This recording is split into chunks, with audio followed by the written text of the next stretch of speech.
coronavirus may well have changed air travel forever. If airport security hadn't already made flying with kids complicated, a pandemic has doubled the administration required. But with a bit of research and pre-planning, you can get through it. Here are our top 5 tips for flying with kids post-COVID.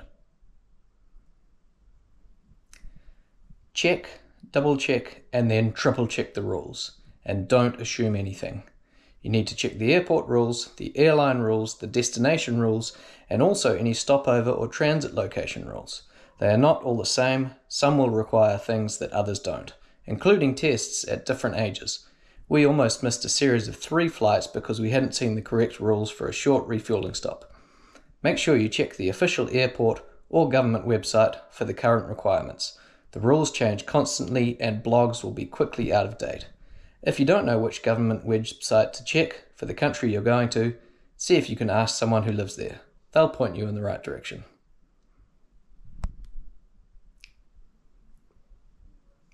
Make sure you bring the correct face masks for yourselves and your kids, and bring spares. You'll want to change them regularly on a long flight. One benefit to wearing face masks is that your nose doesn't dry out like it used to in the aircraft air conditioning, so at least there's a silver lining. Check that your travel insurance covers any COVID-related claims. Many do now, but at the start of the pandemic, none of them did. If your regular travel insurance company doesn't cover it, or you can't find a local one, check overseas companies as well. Insurance companies in New Zealand took a long time to provide cover, but there are plenty of other options available in the UK or the US.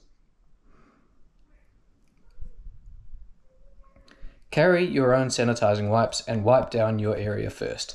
This is good practice, even without COVID present. Food trays, buttons, and seat rests aren't cleaned as much as you think they are, and your kids will be touching everything, maybe even chewing on them.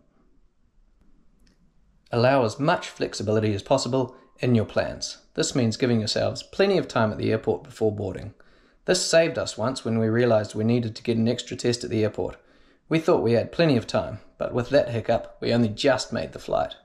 You also need to think about what happens if a test comes back positive, or if you're unable to board your flight for whatever reason.